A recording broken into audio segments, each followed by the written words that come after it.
And hello everyone, and welcome to our Abyss Raid guide, the official GM guide for Abyss Raid. We are going to be doing part 1 today. I am your host, GM Raiden. Thank you to everyone on the Twitch chat for the happy partner anniversary. Wow, I can't believe that we are approaching our partner anniversary, actually. I just saw that message earlier. I'm like, oh, interesting. Cool. But thank you, Council, 2 AM Anxious, Annoying Tuna Varen, Preeks. Now it makes sense, the R21 Re14. Yes, Letta, yes. I was doing it just to make sure I had enough adaptation that I didn't have to worry. I might have overdone it. I do have enough combat power to enter probably without the R21s, because I was R18 before that. So R18 might be enough, but I went for R21 just to make sure. So similar to last week with the Pruanom guide, I'm not going to be doing live gameplay today, but feel free to ask any questions. We are going to mostly cover preparation for entering Abyss Raid, what you kind of like need to get, and some the mechanics that you're going to have to deal with as well. We're mainly going to cover Sunken Holy Ground today. I am hoping that maybe next week we can cover the rest of Abyss Raid. The rest of the Abyss Raid going to be both the second and third dungeon, which are interchangeable, but we're probably going to try to do both so that we can also include Birth of Origin. So I notice I'm hitting the red on my mic, so let me lower it down a little bit. Hopefully this sounds better for everyone. Don't forget to cook the seal daily in Atmaram, people. I did say to do that in the feedback thread.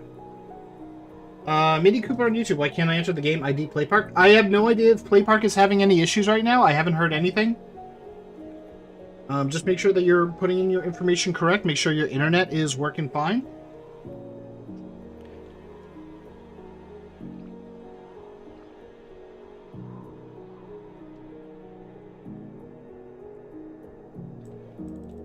Let me quickly grab the Discord link, because we do have a number of events going on this week. That way, or if you guys are in Twitch chat, exclamation point Discord will get you the access to the official Discord. We do have feedback threads open for the recent Atmaram Giant Boss Dungeon release.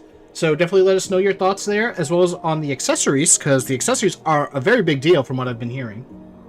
Specifically the mandala, the upper top piece accessory.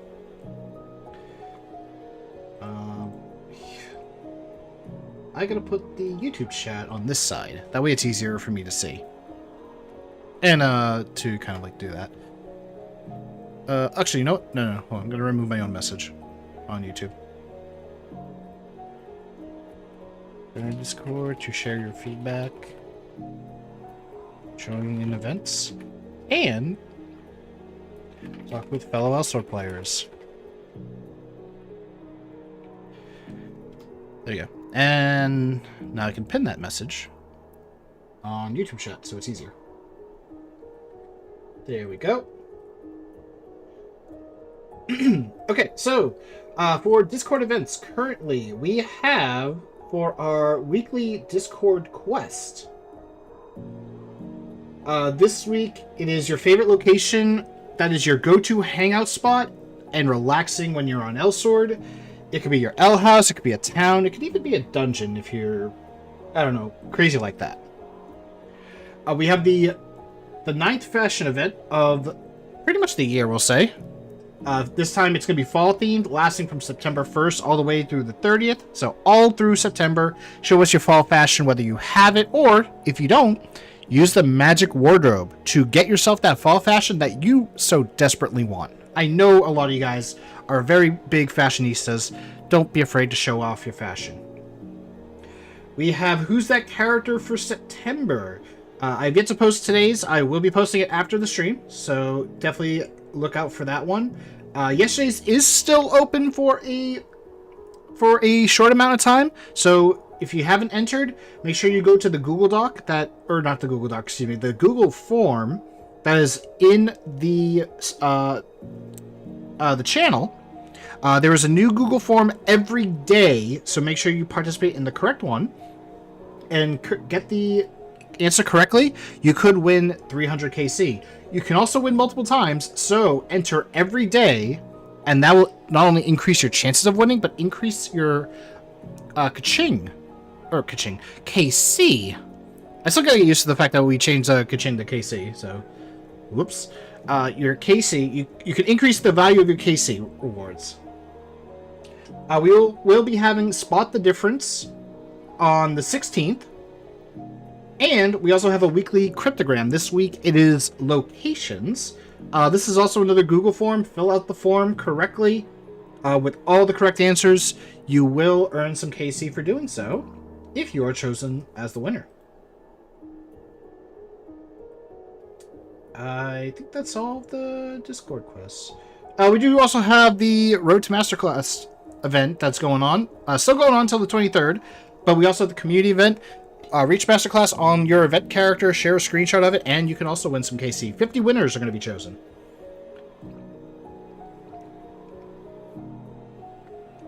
See, I know what you're getting at, Varen. Like, that's why... Like, it's also, like, because, like, Kaching has been around for so many years. But it's like, you know, the sound effect. Ka-ching! Ka-ching! Anyway. Alright, that was not the sound effect, but I see council. So clearly they're here to look at me. Okay, let me also move OBS out the way so I can actually go to the game screen.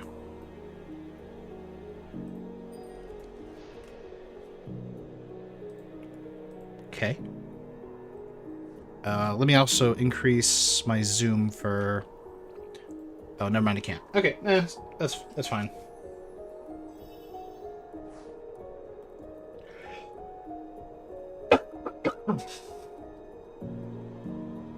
Alright, first let me stand up a bit.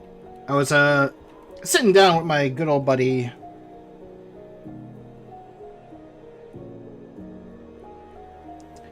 Hello Chad, who is a nice little flamingo. We're gonna start by heading towards Magmelia.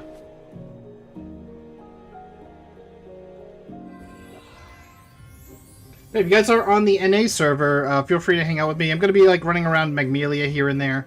But there's a couple of reasons why we're going to be in Magmelia to start. So, Abyss, to get access to Abyss, you just need to clear a Turnog dungeon. I believe it's 3 Turnog dungeons to access it? Or is that the monetary? You know what? I can just open up the quests.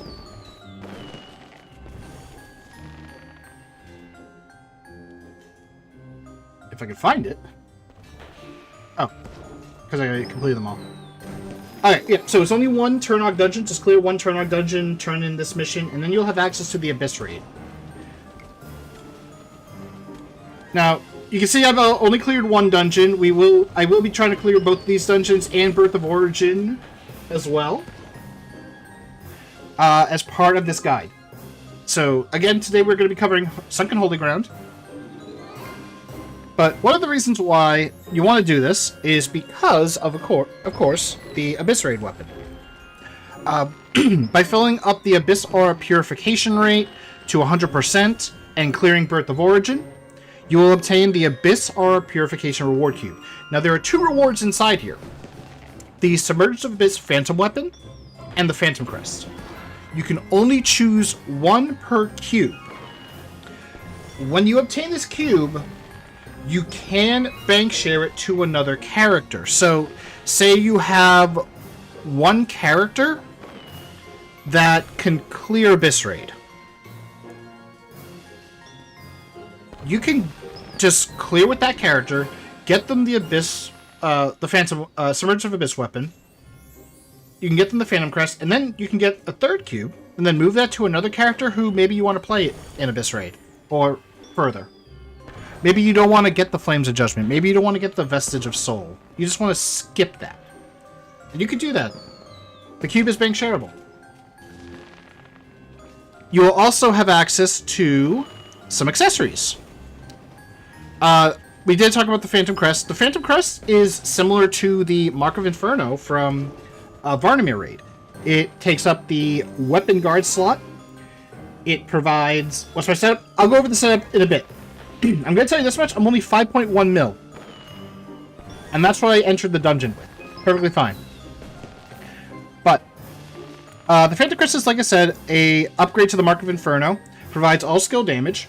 I believe it's 15%, which is 5 more than the Mark of Inferno accessory. You also need 1,000 resistances, or total resistance for your elements. It's easy to do that. Get some elemental L shards.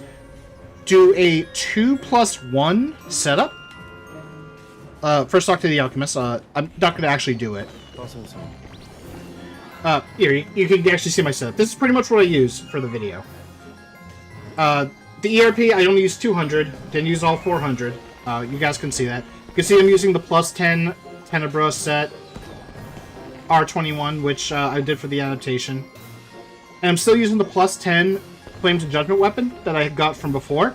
Slightly updated on the Mystic Stones. Mostly replaced the all-skill damage and the Giants to get better values. But for the Phantom Crest... Oh, I can't move that. I forgot. For the Phantom Crest, since you need 1,000 total resistance, I recommend doing a 2-1 setup. So 2 of the elements on the left side, 1 on the right, and then or 2 on the right, 1 on the left. If you want my elemental recommendation, do 2 light, 1 fire, 2 fire, 1 light. Hello, Roxical Wind. Welcome to stream. I had to get the Phantom Crest first before I got the Abyss weapon. Any reason why you had to on Path? Was it just like a choice or something else? Because I don't know why you'd have to.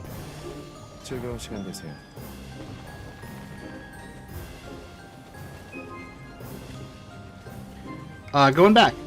So, the first dungeon, obviously, I've already cleared for the week. So, it's going to be 100% clear, blacked out. But this gives you the Abyssal Incense.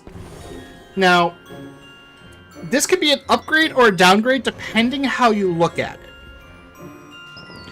It could be an upgrade if you don't have the 3-piece effect of the Sharp Abyss set. I didn't have it on my main character. That's the reason I go... Oh, I see. If you got the event Abyss Weapon and complete the quest, then get the Phantom Crest, that is actually a good idea, Annoying Tina. Also true. But Abyssal Incense can be an upgrade or a downgrade depending on your setup. So, if you don't have the Swirling Phantasma accessory, Abyssal Incense is good. It also provides 3% adaptation, which is very useful. But considering that adaptation has become more plentiful, you may actually not want that. Because, if you notice, you get 5% crit damage on Demonic Eye versus 3% adaptation. So you can swap between the two, while still getting the 3-piece effect on Sharp Abyss, because the weapon is part of that. So, Weapon, Phantom Crest, and Swirling Phantasma is good for that. And then you can use Demonic Eye for the crit damage. You do lose out on the physical magical defense effect. Specifically the 5% more from Abyssal Incense. But to my knowledge, I know I don't, but to my knowledge, I don't really know many people who use the Awakening effect of that for decreasing defense. Also, if you have the 3-piece effect without Abyssal Incense, you get more combat power with Demonic Eye, so if you need to build up your combat power, that's a good way to do it. Swirling Phantasma is similar, and that's an upgrade to Undying Flame. The difference, though, is that you don't get that damage effect when near enemies. Instead, you get 10% damage reduction, which I think we can all agree is very useful, especially the later in the game you get. Because enemies start hitting harder, you're gonna think, maybe I need to build up my defense. Damage reduction is a great stat for that, to survive. Now, there is another item that you're not seeing here.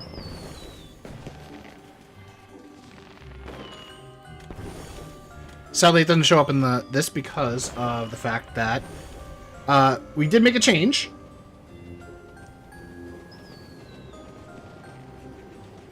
So I'm actually going to go to my mailbox because I did get it from, because I do have it in the mail. Oh, never mind. It goes directly to your inventory. I forgot. Here. The Abyss Aura Purifier. So, when you complete the dungeons for Abyss Raid, you will obtain Abyss Aura Purifiers based on your progress. You get 2 for Sunken Holy Ground, 2 for clearing mineral... Oh gosh, I'm blanking on the name. Blooming Mineral Field. Or Nightmare's Crypt. You gotta finish one of these 2. You don't have to finish both, just one. So you get 2 from here, 2 from here, and then 3 from here because there are 3 phases. So, excuse me. So you get a total of 7 for completing normal. If you do story, you get an additional 3. So each week you get 10.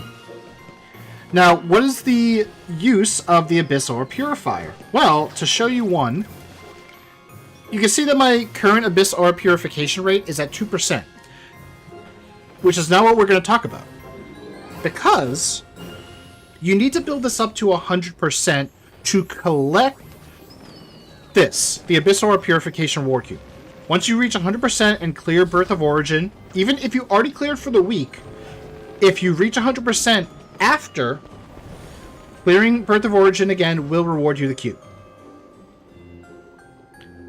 And as it says here, in orange, this item can only drop when Abyss Aura Purification rate is at 100%.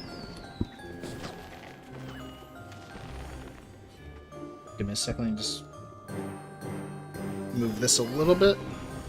There we go. I wasn't happy about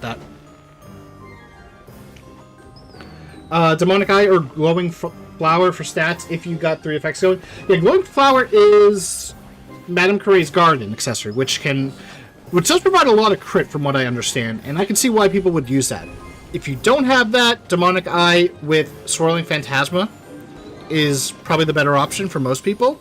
But if you're lucky enough to get the Glowing Flower, using that with Demonic Incense might be the better one for you. So, you can see I got 2%. It goes up as you clear, or by using Abyss Aura Purifiers. So, I'm going to use one of these. And it'll tell you, Abyss Aura Purifiers used, Abyss Aura Purification rate has increased. I'm now at 3%. It's not like 1%, I believe it's like 1.2%. So, using this on top of clearing your story and solo will increase the gauge and let you get that weapon sooner rather than later. But there is another use for those. In some cases, whether or not you want to use them for the weapon is entirely dependent on, do you want the weapon faster? Do you want the Phantom Crest faster?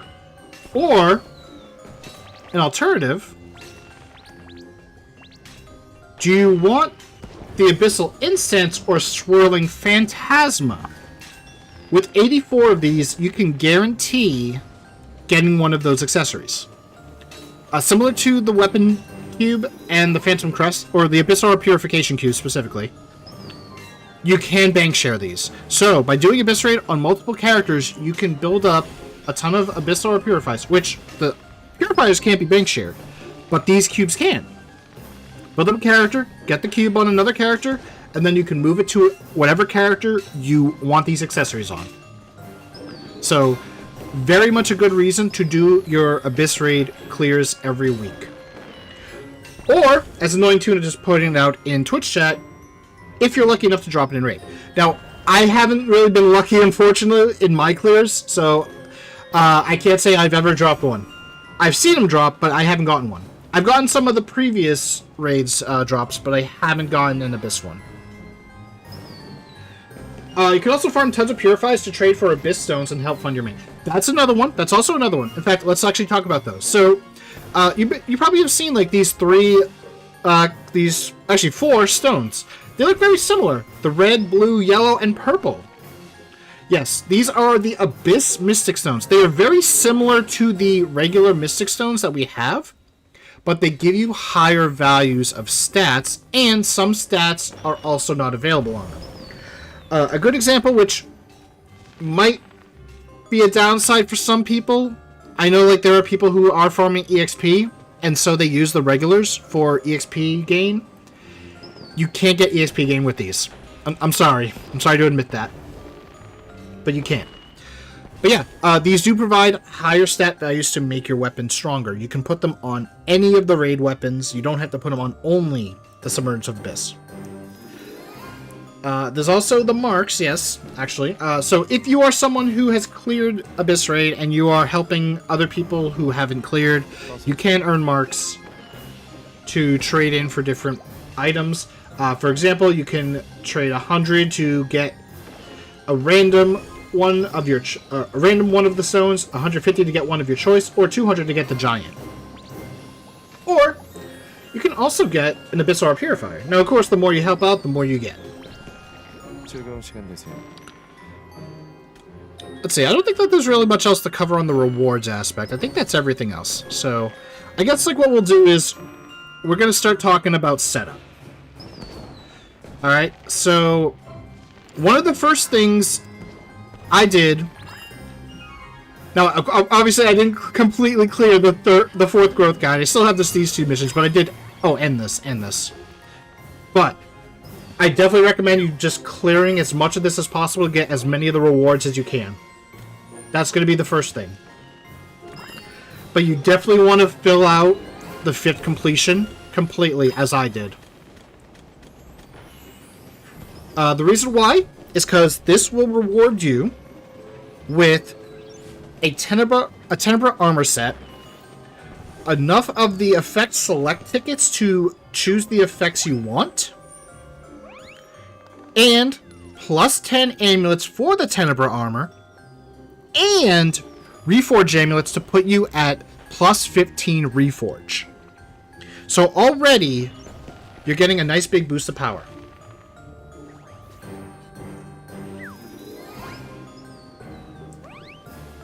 Tips for using Abyss Giant, though. Use a dummy raid weapon to slot in the Abyss Giant. If you get a higher value, but in different damage type, you can keep it and wait for a class change event for physical... That's a very interesting use, actually, Varen. I never thought of that. Good enough to use those armor for EXP. That's also true, Annoying Tuna. But to think about, like, the starting player or the current average player who may not have gotten... I don't know if you guys can see my mouse. Hold on. Can you actually see my mouse? No, you can't. Okay. I'm circling the for your head right here, the Combat Power Boost event one. But not everyone is going to be doing that. And at the same time, not everyone, or if they used it, they've already used it on a character that they want, and they may still be having trouble with it. So your logic will apply, but then if they're playing another character, they have to get this. So... definitely do all these missions. It's quite a lot, but it's worth it. So, let's also talk artifacts. So, if you guys remember, when I did the Prunom raid one, I was only stage 3. I farmed out for stage 4 because I knew in my head I'm probably going to need stage 4 for this. At least for survival. Looking back, I probably didn't need to. And we'll get to the video on as to why I didn't need to, but till then, I definitely highly recommend going there. I did also make a change to my third line of the hidden power from... I think I had like 200 magic attack power, which isn't really one of the best effects. Instead, I went for damage to boss monster. I got a very high value for it, so it's like, okay. Took me a while to get those artifact scrolls, but... when I got them, very happy. Thankfully, it only took me like 3 scrolls. I didn't touch the master skill damage or stage 3 one, so like the first line, not really that good. Let's talk about the equipment. You can see I had the permanent accessories this time, compared to last time where I had the temporary one. So Professor Foe on the 4th growth guide will provide you permanent ones. You got the permanent ring here, another permanent ring here, the circlet here, and for reaching stage 4, you will get both the necklace and the armor. Clearing the first 2 missions of lesson 4 gives you 2 artifact spirit stone wedges, or artifact equipment wedges, I forget the actual name. I'll actually show it in a moment. And 5 of the spirit stone select cubes.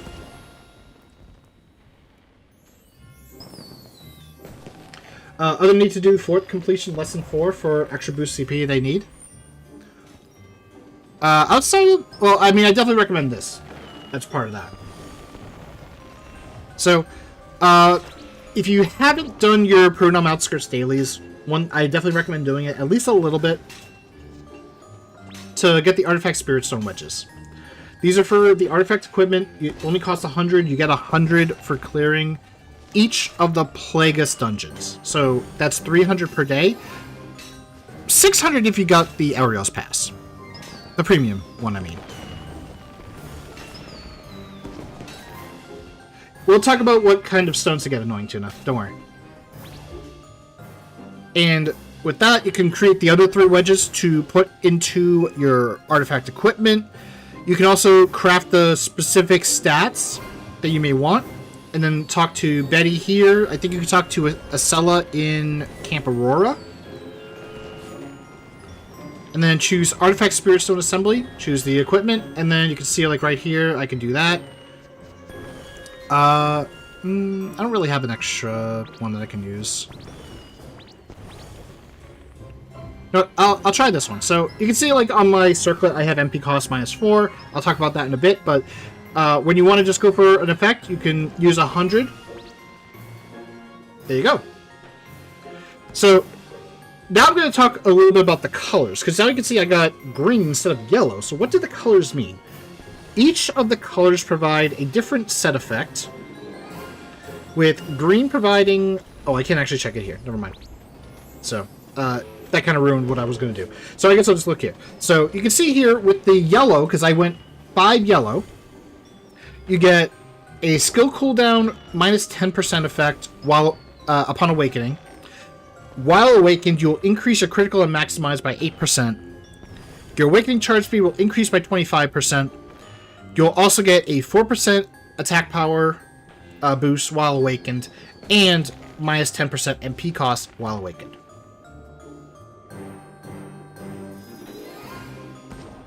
So, which one should you choose? I'm sure that's what a lot of you are asking, or wondering. So, from the Spirit Stone Select Cubes, unfortunately I don't have the cubes on me at the moment, but from those cubes, if you are a DPS-focused character, and this is from what the community recommends, for everyone who is not a healer, so every class who is not Nyx Pieta, Radiant Soul, Blue Hen, Overmind, Deus Ire, I know that there's another one at Avarice, Demerzio. I think that's all 7. Oh, sure, yeah. Thank you. I knew I was missing one. I knew I was missing one. So, that's 8 classes. So if you are not those 8 classes, go for yellow. Go for the yellow ones. For stats, or actually no, before I get to the stats, if you are playing any of those 8 classes, the healers, Demerzio, Surya, Avarice, Blue Hen, Radiant Soul, Nyx Pieta, Overmind, and Deus Ire, go with the green. The green one will provide an attack power boost based on your combat power for the rest of the party. Having that is going to be very helpful, so go green with that. For what stats to go for with the Spirit Stone Select boxes, cubes, for the circlet, you can see I went MP cost -4. This is mostly because I was below MP cost that I wanted. Others will recommend going for critical, especially with later raids, that reduces your critical rate. And because it also increases your combat power the most. So that is a great option to go. As I said, I went MP cost because I wanted more MP cost reduction. There is also skill cooldown reduction, which is useful if you're not maxed out, from what I've seen. But if you can hit max with other gear, I would definitely recommend not going for that on your circlet. For your armor, I went damage reduction. Damage reduction tends to be the most favorited out of all the stats because for the armor, it's all defensive, and damage reduction provides the best value. For the necklace, I went bravery skill damage. For the most part, you're probably going to go bravery skill damage because that will increase your main skills, your main DPS skills. But if you are a class that uses strength skills, you want to go strength skill damage. And yeah, as Annoying Tuna is pointing out in the Twitch chat, strength and bravery depends on the character. More often than not, you're probably going to be bravery. Otherwise, it's probably going to be strength. If you're unsure, head to our Discord, ask the players, hey, I'm building up this class. What should I focus on, bravery or strength skill damage? And they'll tell you. For the rings, I went polarized for both. Now, polarize is a very useful stat, raises your combat power quite a bit, and increases your damage, but it is a double-edged sword. You will take more damage in the process. However, that downside is not exactly the worst thing to deal with. Okay. Now, the main reason why I went for that artifact to be stage 4 is, one, because you need stage 4 to get the Spirit Stone set effect bonuses. You can get the stats just by equipping it, but if you want the set effects, you need to be stage 4. Now, the other reason is so I can equip my Olympia. With an extra 100,000 HP on unique grade, this is very helpful for survival, and it counters the HP drain effect from eroding energy. Make sure you try to have both of these equipped if possible. And of course, Headhunter, because Raid is a boss dungeon. Just about everything is a boss, except for some special occasions, but we're not going to worry about the special ones. We're going to focus on the actual bosses. ERP. I kept the ERP the same as I did before. Just 200, which is what you should have minimal. You can see I went for active tenacity, strength, and bravery skill damage, and skill cooldown decrease. If you're over 200 and you need a stat to go for, adaptation is good if you're not near the cap. If you are near the cap, definitely consider getting some or if you're near the cap, don't go for adaptation. Look into how much you have and invest either into polarize or skill MP cost decrease. Now, polarize is better for damage dealing. Skill MP cost decrease is good if you want to use less potions and chain more skills. Now, you can see with my current setup, I'm using the promo gear, which obviously it's temporary, but the other option was to use the full SWAT costume. The SWAT costume you can purchase from Ariel. You can see I purchased like the entire set. I was actually going to mention the costume, but that's okay. I can do that right here. The costume, blah, blah, blah, blah, blah, blah, blah, blah, blah. You can find the black and the white variant. You can go for whichever color you prefer. If you want the black one or you want the white one, go for that. They both give the same stats. But I recommend the SWAT one because it has the most stat value. And then for costume suit, I went for the ELS N1 Grand Prix Maintenance costume suit. This provides 2% critical and 2% add damage, so that's offensive stats. Even though the add damage isn't going to be the most useful, it does provide you the most combat power. If you really want, you could go for this, the Moonlight Fairy. It does provide 0.5% damage reduction if you want to be a little bit more defensive, but otherwise I recommend going for the SWAT and the ELS N1 Grand Prix maintenance costume suit. You can see I do have that Grand Prix costume suit here. I do have the SWAT hair black because the promo costume does not come with the hair, so it's like, oh, that's actually a free slot for me. I do have to equip the Twins Picaro accessory because this is the 3rd job armor. You can see I am using the Arios Guardian Knight accessory set, nearly everything except for the hairpin because I gotta use this. But I also socketed the promo stuff. Even though the promo stuff is only gonna last me 7 days, I'd rather have stats for those 7 days than no reliance on stats. If you want to do this with the SWAT instead of the promo like I did, which I recommend because having to do this every 7 days is going to get annoying, especially because if you look at the values, I did use Sage Stones for this. You may not want to use Sage Stones for that. Pretty much my gear is pretty much the temporary raid accessories from Pruanon, which you can have for the Pruanon raid as well. By this point, if you're doing your Pruanon raid consecutively, you should get multiple Vestiges of Soul cubes, so you can dismantle and get the permanent version of the accessories. You can see from my weapon, I'm using the Flames of Judgment. I'm not using the Vestiges of Soul. I don't have the wedge in it, so I am missing out on some very crucial stats. That's an extra critical and extra maximize I could get. I did put imprints on this, mostly because by this point, imprints are kind of like becoming a factor. They can help you out. So definitely try your hand at those. Maybe just go for like something to fill it out. You don't have to optimize it. I didn't try to optimize it. I got some decent effects though with just like 10. I'm actually surprised with the attacking enemies one. But that is like probably my personal favorite. But most of the accessories here, you can see that they are permanent except for the 2 raid accessories. These are accessories that you can easily get. These ones are probably the only ones that I would say are the outliers. But other than that, yeah. Black and white, you can get the permanent version easily. In fact, if you're doing your weekly raid clears to get the permanent accessories for Pruanon raid, then this will help you out. Because you'll get the permanent. Now, I'm relying on the time version because I don't have the permanent one yet. I'm almost there. I just have to work on that.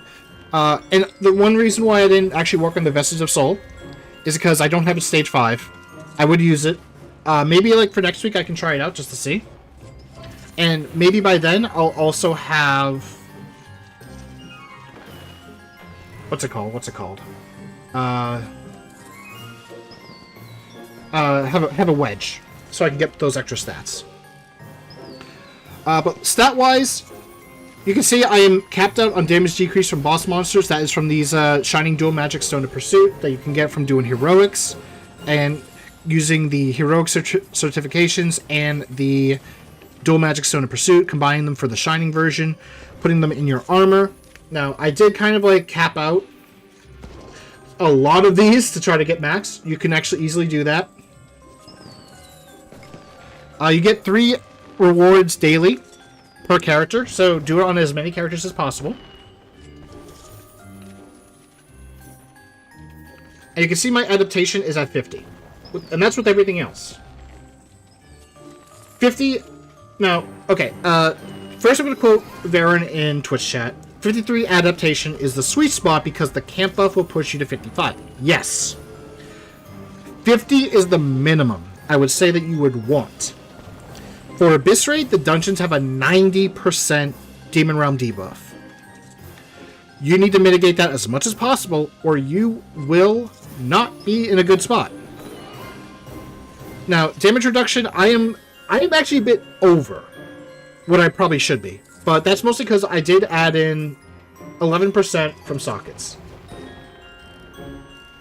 I could have gone less. I am also getting 10% from my Tenebra armor. In fact, going over the Tenebra armor, line 1 for everything, all skill damage is usually the most recommended. For the third line, you usually want damage increase by 2%, when attacking enemies within, well, certain HP. So pretty much this one, the damage increase effect that I currently have, this is referred to by the community as Titan Slayer. You pretty much deal more damage when the enemy has a specific HP value or lower. And you're going to want that on all 3 pieces. For your second line, this is dependent on the armor. For the most part, if you are a DPS-focused character, continuous damage is the main one for your top piece. For your bottom piece, damage reduction or party damage reduction as well can be helpful. For the gloves, this is similar to the artifact necklace for the Spirit Stone. Go for bravery or skill damage depending on your character. And lastly, for the shoes, I went MP cost decrease. Now, when you use the select tickets that you get from Professor Foe, they won't be the max value, they'll be 80%, but those should be doable. That's why I'm using Demonic Eye with Swirling Phantasma to loosen my head up cap. Yep, that's also true, because I mentioned before, the Abyssal Incense accessory for this slot will give you 3% adaptation, which can help you, but if you're reaching too close to the cap, you may want to switch. Same thing with this. Soul Crown gives you 2% adaptation, and it is very useful. It will give you more combat power overall, but there are people that will recommend Demonic Vine Crown because it gives you more attack power overall. You also lose out on the 2% adaptation, but if you're capped, then a bigger attack boost is well worth it. But yeah, boss damage or damage decrease from boss monsters and damage reduction. Try to get them up around here. You could probably go a little bit lower because I did not struggle that much, especially with the unique Olympia. Maximizing critical, optimally you want at least 70% minimum, regardless of what character you're playing. And those will give you the most combat power completely. Action speed is very high for me. I think that's because of black and white gives you 12%. So, but the black and white title I would say is the minimum for what you want. When in need, seek our Kobo support service. We are always waiting to help you. There is one more thing. You can kind of see right here, my potions are enabled. I do have the auto consumption. This is timed. You get this from your job advancements, Hello, but if you do the Velder Academy event dungeon, you will obtain the auto-consume quick slot expansion for 30 days by exchanging 20 of the bracelets. You get 5 bracelets per day if you do it correctly. So it'll take you 4 days to get a 30-day quick slot expansion. This can help you out if you're not paying attention to your health, to have your pet heal you when you need it, or recover your MP when you need it. So I definitely recommend doing that, if you haven't done so already. Let's also quickly just look at collection. We'll talk synergy in a moment. Collection is the same as last time. I recommend trying to build up your collection as much as possible. The stat bonuses you get are really useful. I pretty much have, I would say, just about all the necessary ones. Yeah, pretty much all the necessary ones. So, build up your collection as much as possible. Those are some additional stat boosts that makes it so that you can socket less for certain stats like critical and maximize, while also building up your combat power so that you can get more stats to make it easier to clear. I actually closed that out when I needed to talk about synergy, because I did use a synergy ticket for this time. For the video, I did use this same synergy. However, there is one problem, and that is I should not be using Nisha Labyrinth. Unfortunately, Nisha, you're supposed to be out. Only reason why I had Nisha is so I could farm my my artifact EXP, and I forgot to change her. The one that you're supposed to use, in my case, would be this. This is the recommended for magical class 4th paths. You can see I get so many effects. Distorted Gaze, continuous damage, one of the most powerful effects that you can get from synergy. 4th path character, all skill damage plus 3%, very useful. Fist Fight, damage to enemies with less than 50% HP, with Titan Slayer giving you the same effect, but for enemies over 50%. Sharp gives you 3% Polarize, and Magic Specialist for an additional magic attack power. So, I probably could have done this without synergy, now that I think about it. Maybe next week when I do it, I will take off the synergy. Okay. I believe that's everything that I needed to go over in terms of setup. I mean, that's a lot, because I also talked about the rewards and such. We still have a little bit of time. Good news, I do have this video prepared. Chat, are you ready to see my Sunken Holy Ground with technically less combat power? Because I switched the thing. Let me actually switch it back. There you go. With this setup. Alright. So it's going to go black for a sec. Okay. You guys should be able to hear me just fine.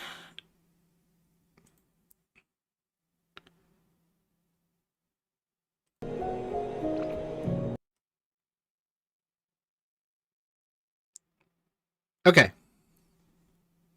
Oh, whoops. Apparently it is not stretched. Let me fix that. There we go. Okay. I did turn down the audio a little bit for the decibels. Let me know if you guys can hear me clearly or if I need to turn down the audio for it as I try to go through this.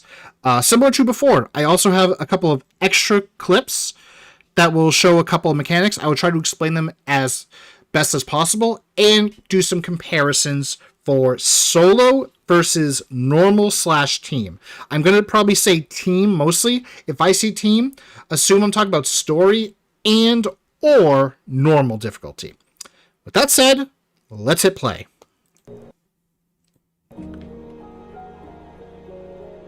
Alright, you can see like right there, it's actually the same setup as I was showing you. Mostly just going through before I started this, just as a comparison. Hold on, I'm gonna try something quickly, because I would like to hear it.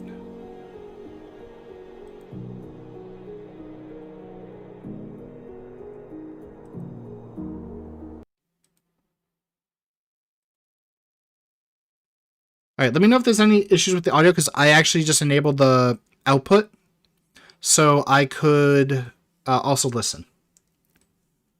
Because I would like to also like listen to audio cues. Alright, so you don't see me do it, but I did do Gate of Darkness before. I do have the buff enabled. You can kind of see that on my buffed bar. The second row. No audio? Huh. Are you sure? Because OBS is telling me that there is audio. Oh, I think I know what I did. I think I know what happened. I'll restart the thing. Hold on. Ah, yep, that's it. That's it. Okay, let me I'll go back a little bit. All right. Okay, it should be fixed now. I think it's because I chose the wrong option. It actually would mute the output, so it would mute it for you guys. But I could hear it, so I can hear both, or I can hear it. You guys can hear it as long as there's no audio issues. That's good. Okay, so I'm mostly just focusing the boss. You can see I'm using wind orbs. I'm using fighter potions. I heavily recommend using fighter potions as a 30% attack boost, and I am using my hyperactive here because it gives me. It makes my black aura stacks not decrease when I use Cordamonde or Splashy Mob. So I want to keep them because they also increase the damage. Alright, right here. Or whenever I can. Okay, actually no, I'll pause it a little bit later because I can't really see the incense right now, and I'd rather not pause it when you can't see it. Actually, no, let's play up there a little bit. Okay, you can see that there is a laser line. Now, that laser is going for this altar. In fact, let's actually talk a little bit about the altars. There are 4 altars on the map. One in each corner. Top left, top right, bottom right. Each one provides a different effect. Top left will decrease your attack power. Bottom left will decrease your max HP. Top right will decrease your physical, magical, and damage reduction stats.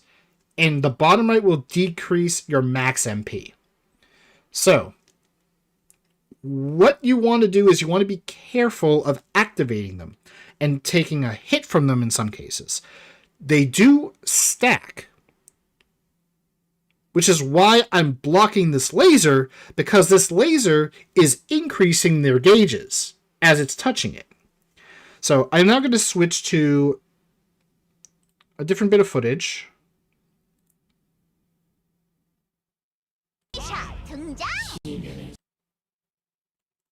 Give me one moment, because I also got to fix this one. Stretch the screen. Let me reduce the audio on this one, and then...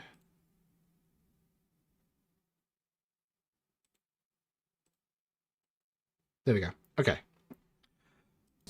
So this is from a completely separate run I've done. You can see that I am hitting them with basic commands, which will activate them. Now, when they're activated, the percentages will usually drain after a short amount of time. You can deactivate them by hitting them with another command. And you can actually see that there are little symbols on them. And the debuffs will eventually go away. So if you're a little bit worried about the effects lasting, don't worry. They aren't permanent.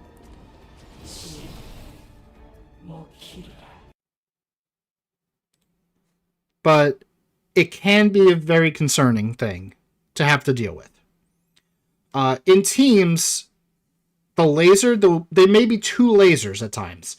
Usually what will happen is the support player, the healer, will do a body block on them to make sure that the lasers aren't touching any of the altars, and making sure that you don't have to deal with any of the debuffs, especially the top left, because that reduces your attack power, which means reduces your damage, reduces your clear time, and so on and so forth.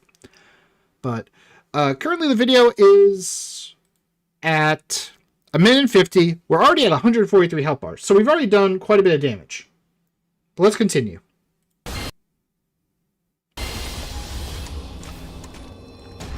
There was also that little pool. Those will spawn around. Usually someone will step in it, which will reduce its the size of it until it's gone. But if you do it whenever you have any sort of cooldowns active, like on your skills, it will increase the skills. Alright, right there. Incense. Southern Flamingo. I'm going to back this up a little bit.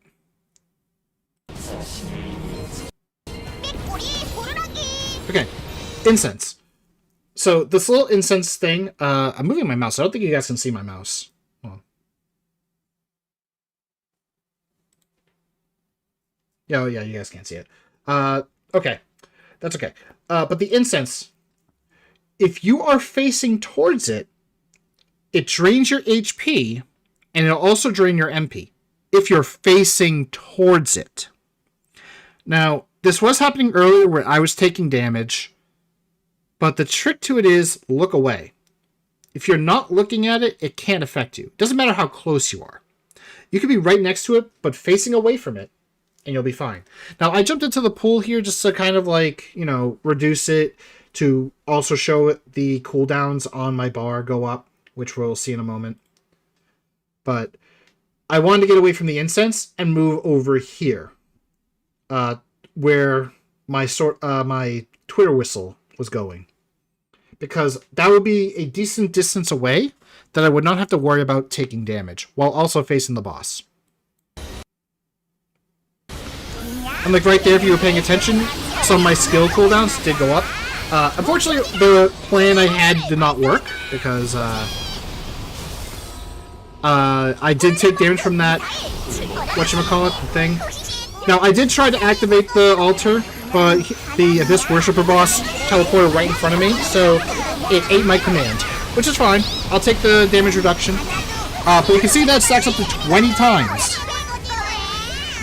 So I am losing quite a lot of my attack right now. But even then, I'm still dealing a decent amount of damage. And my hyperactive is gone, so I do not get free Cordamonde and free Splashy mod activations.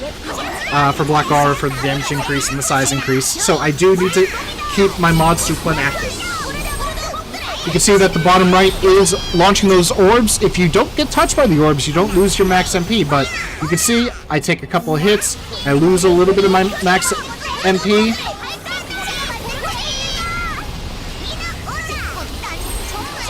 Yep, 510.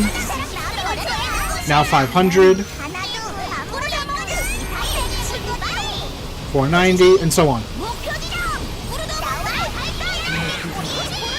Okay, so this mechanic is very simple. It's called jump rope. You cannot revive. So, Seal of Time, revival titles. If you die during this part, you will still die. They will not save you. You have no MP. And I actually want to pause here. Now, because this is solo, the mechanic does not last as long. It is actually much shorter. In story and normal, it lasts longer. If you are a character with double jump or aerial movement like Aura or Laddie, or even Lithia with the sling, this actually works out pretty good for you. Because you have a bit more mobility to stay in the air. If you have like a regular double jump like... Well, actually, even Eve. I forgot about Eve. Except for maybe Code Antithes, but Code Antithes could. If you know how to use her movement correctly. If you're someone with a double jump, like Rena, like technically Chung with the Dash X, technically Lucio with the Dash X, the air hops from Ayn, Noah, also Labby, Rose,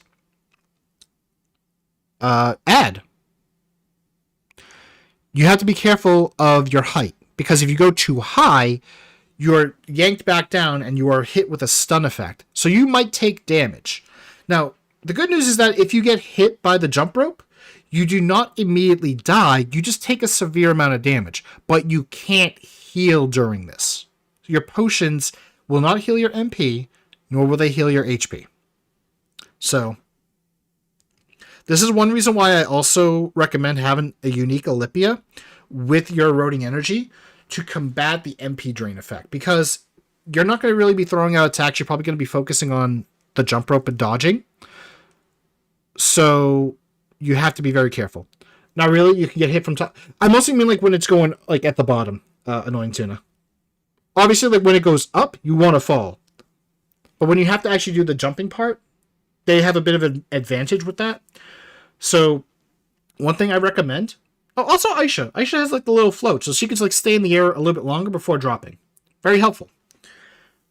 So what you can also do is there is a bit of a trick where you can kind of do a fast fall. Some characters like Aisha, if you use her floating while dashing forward to kind of like move a little bit faster, gliding, and then you press down, you immediately zoom down. Other characters, it's mostly like if you press down while like you're in the air, you will fall a bit faster, which can help you out with not getting hit when it goes to the top. My only advice for that is to make sure you look at the rope well and jump in time. That's also very important. Now, I did mention that healing would not work. You can't use healing skills. You can't use potions. What you can use, not in solo, but only in normal and story with teams, is Fever.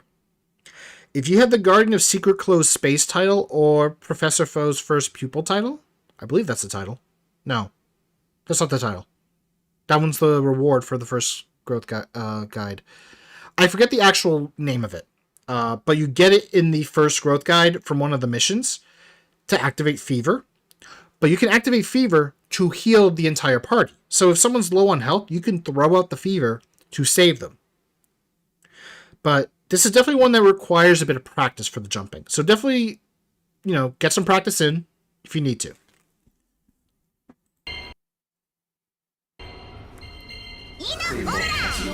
And unfortunately, there is a little bit of a delay on when you can actually use your potions to recover MP. Also, because I hit 1,000 Black Aura stacks, I get auto-tuned Labby for Twins Picaro. Yay!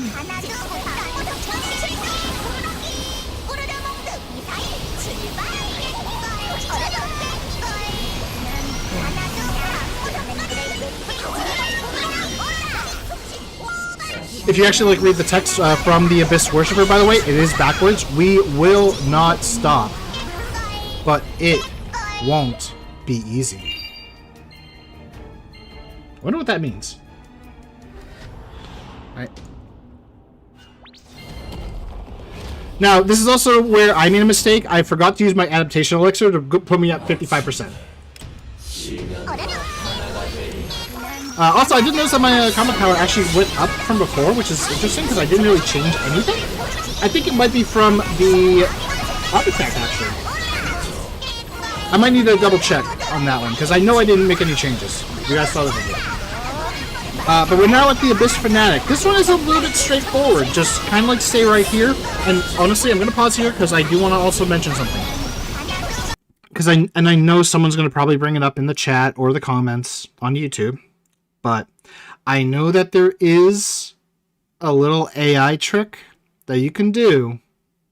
I haven't tried it myself. I am not going to talk about it because that will not teach you mechanics. You're not going to be able to do that in normal difficulty. And 3, I don't know if it will, but if in the future it does get changed, I don't want to be having to explain, unfortunately, it doesn't exist, so this part of it does not matter. I'm going to just say that right now, because I know someone's going to bring it up. But this one is very simple. We did cover it a little bit, or quite a bit actually, when we did the solo mode raid. So, the first thing here is the mark. You can see I have a debuff. It lasts about 7 to 10 seconds. One character in the party will be marked. And then a web will spawn on top of your character, based on their location. Now, I am moving away from the boss here for a few reasons. 1, this web provides a very significant debuff to all your speeds, and will also increase the cost of your skills. So it will reduce the effect of your MP cost reduction. Keep that in mind, because you don't want to reduce your MP cost reduction and have to use more potions. If you're playing in normal or story, you want to stay away from the boss if you have that mark. Usually you want to move around the last 3 seconds. And the reason you want to move is because that is going to heal the boss if they are in the web. So stay away from the web. Or stay away from the boss if you have the mark. Again, pay attention to your debuff bar. That is the most important thing you can do.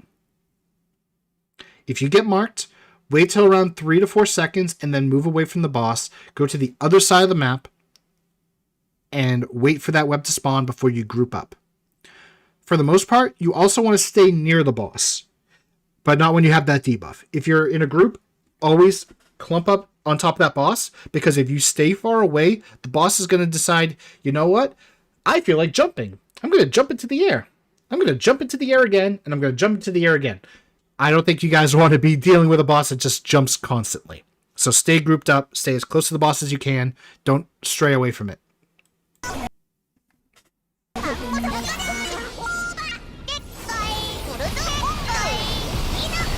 Alright, now there is a new debuff that is upon me, which we're not going to worry about right now. I'll explain it later. But the Abyss Gate has opened up. So this is actually another mechanic. You can see that I need to destroy this altar.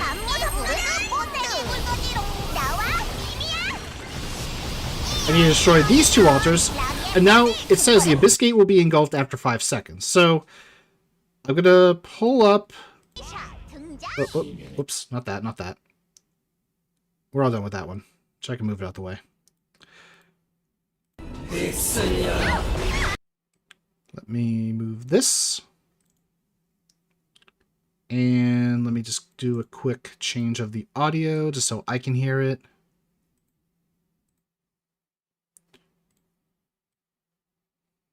Okay. So this one was a separate recording. So this is me clearing the Abyss Gate. Now, you don't have to really worry about this from what I've noticed in solo mode. However, that won't happen in teams, in normal. Instead, whoever is left behind will die. So make sure you go through the gate. Now there is another gate that will appear. I had no luck getting it to appear. I think it's because I'm a DPS focused character, but I think if you play a support, it'll show up for you in solo. But it's a blue door.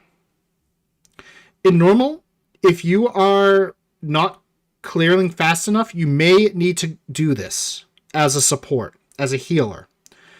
But you go through the blue door, and then there is an altar in the middle. You need to heal it. So you got to use your healing skill. If you don't have your healing skill, or if you're a DPS character who jumped in, an alternative is to throw a light orb. Now that does require having light orbs and carrying them, which, as you can see, I'm carrying wind. So if that thing popped up, I can't do anything. So why are the Abyss Gates important? If you don't do them, the boss will heal. You want to try to avoid the healing as much as possible. So the best way to look at, there are two doors, purple and blue. Blue is for the healers, purple is for the DPS. In some cases, you may be able to skip if you have the damage, but for the most part, I recommend not skipping it.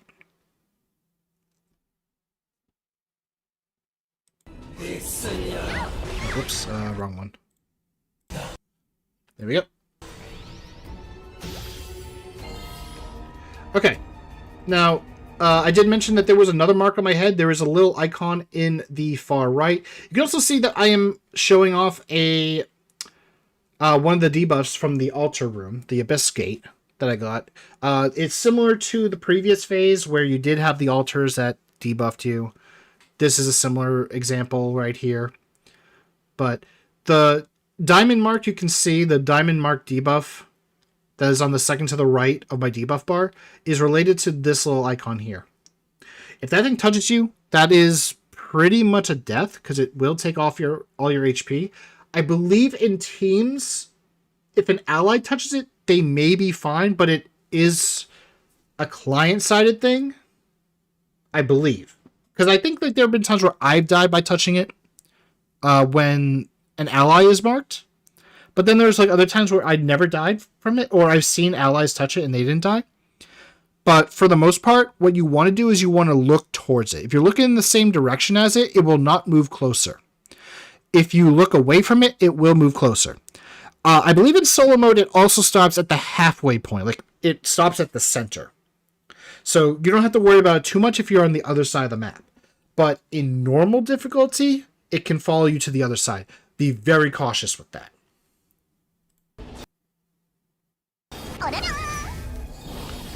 Now there is one more mechanic that we do need to go over. Actually, no, there's two. So the first one is right here.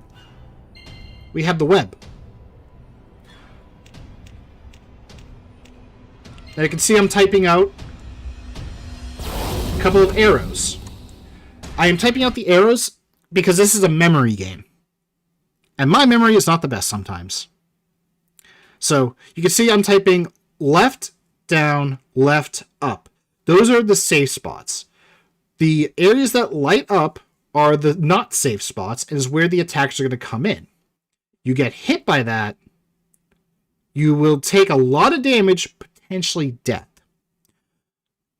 This won't go through resurrection, so if you take a hit, you can survive. So switch to a resurrection title like Freed Shadow, Eclipse, Fortune's Fruit, Night Parade of Night Parade of the Savage Ghost, or Night Parade of the White Ghost. I think that's it.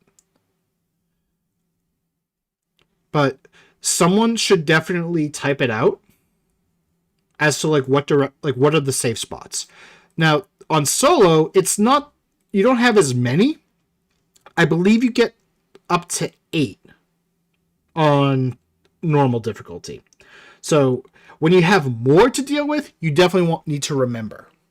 It's similar to the jump rope that we had to do earlier. It's longer in normal, but on solo, it's shorter.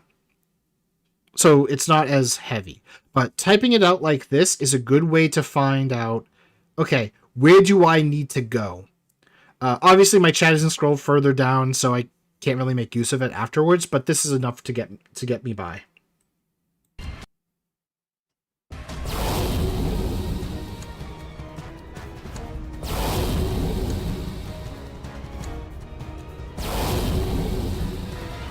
There you go. And then I scrolled down to actually see it.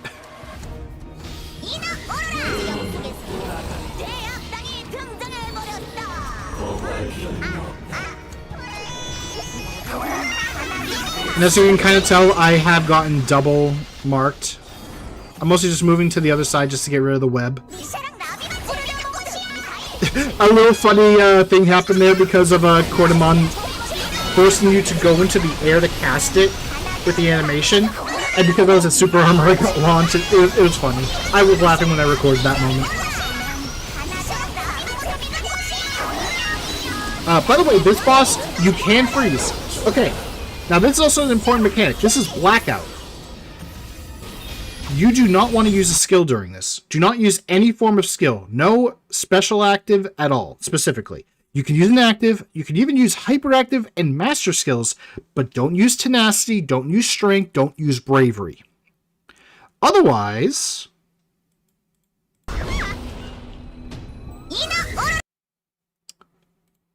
Gotta fix this one. This can happen to you.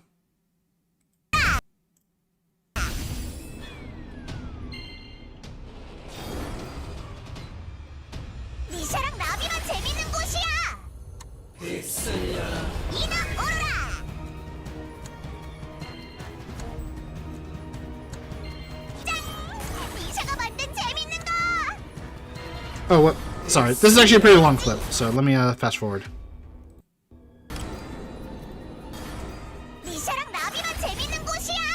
Okay, here we go. So, this is what happens, and also, you can see I equip Free Shadow. I use Inner Aurora, which is Tenacity, and I immediately died.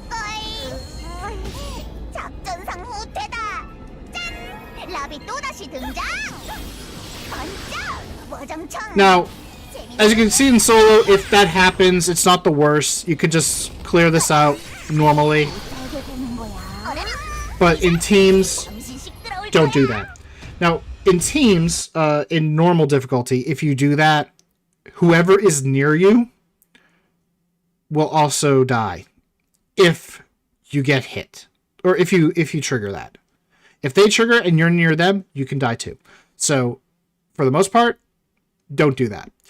What you need to do is find those incenses that you can see. I'm going to back this up a little bit, because this is actually a better view to see it. They are scattered around the map, so hit them with a command. Hit them with an active. You can even use hyperactives or master skills, but I don't recommend them. Because the thing is, you can't really see.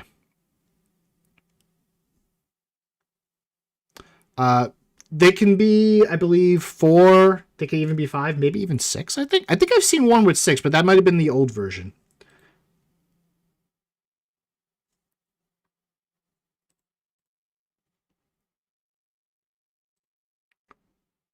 Someone in the chat who might know, please confirm whether I'm going crazy or not. I could be going crazy because I've been working on this for over a week. Mostly now 4 to 5. Okay, so about 4 to 5 is what you're going to see normally in normal difficulty. In solo, you can see here I got 2, but if we go back to our previous footage, which we're going to do right now.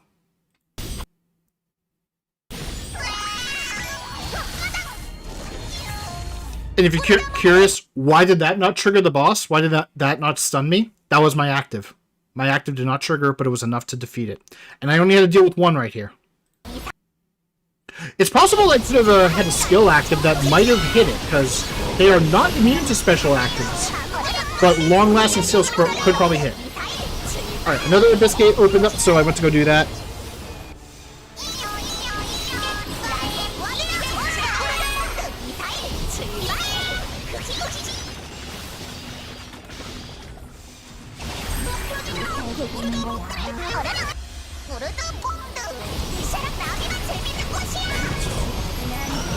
And there's really no other mechanics I need to explain, so this is mostly just let's watch the rest of it for damage.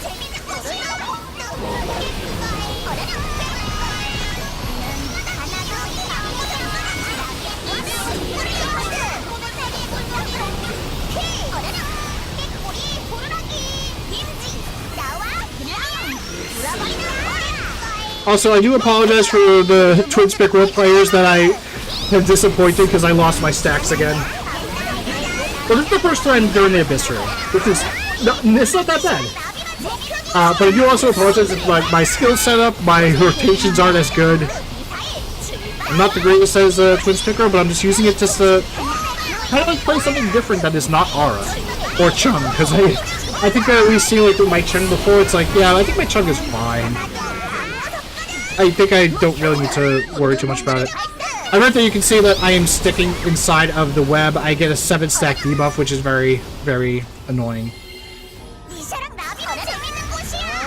But I'm also making very good use of that Whimsy for the super armor so I don't get launched away. Alright, so here I'm doing it again.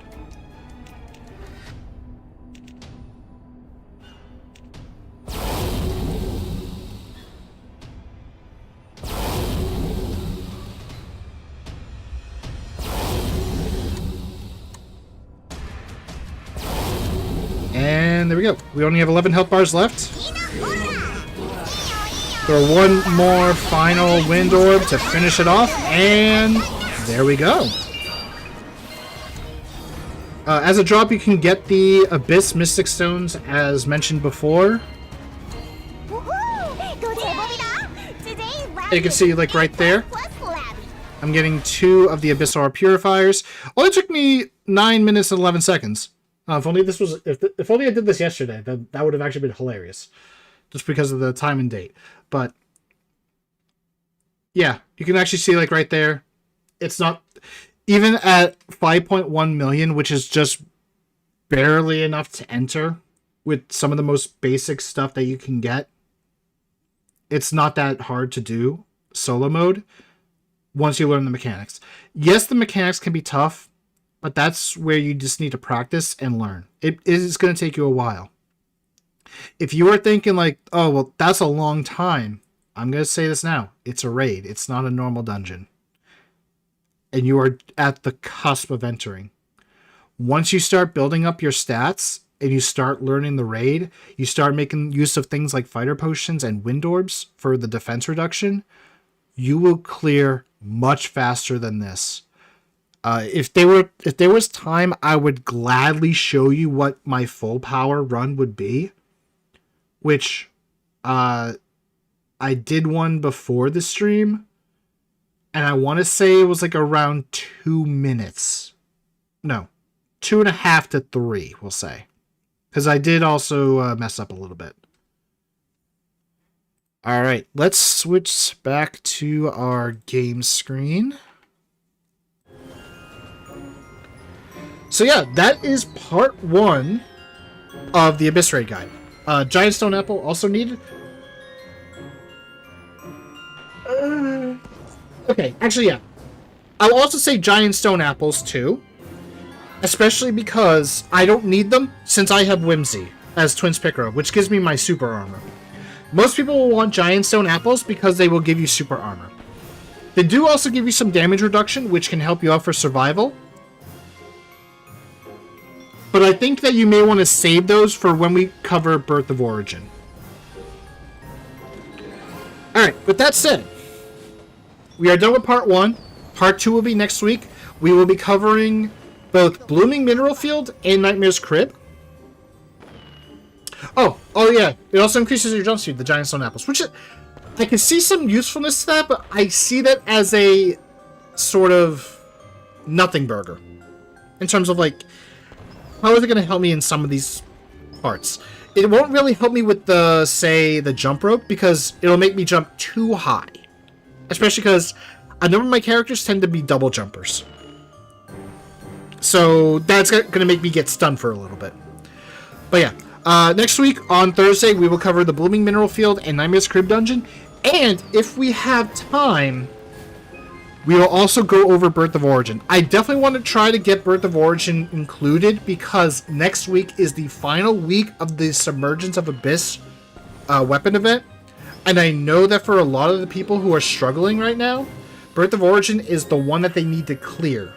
So I'm hoping I can push for that. It might have to require some extra time. Like we did kind of go over on this one, but that's because I did a lot of explanation today. But I'm hoping that you all really enjoy the explanation. If you guys are watching this on YouTube, I should probably mention this at the start, actually, because I don't know how many of you who are going to reach the end are going to hear this, but there will be chapters for the YouTube VOD that will cover up a lot of the different stuff and also separate the phases for Sunken Holy Ground and maybe even covering some of the different mechanics, we'll say. Alright. Quick final reminder, we have a number of Discord events. We have Discord Quest, Discord Cryptogram, Discord Fashion, Who's That Character, currently going on right now, and then we have Spot the Difference starting on Monday. Or, no, Tuesday, excuse me. Tuesday's the 16th. We also have the 5 Steps to Masterclass, Masterclass Moment, because there's like so many different names for it. Masterclass Moment. If your event character has hit Masterclass, show us a screenshot of it and submit it on the website. That could be your guarantee to win KC. So it's very simple, and I'm sure everyone here has done it. So you guys have completed it. Show us that you got Masterclass with your event character. That's simple. Alright. So this is GM Ryan signing off. We're going to be back next Thursday. We're going to cover the next 2 raid dungeons, maybe even Birth of Origin. And I'm going to only make one difference to my current setup. At least. We're going to be using this for my synergy instead of what I used before. Alright? So this is what you can expect from me. With that said, everyone, have a great weekend. We'll see you on the next live stream.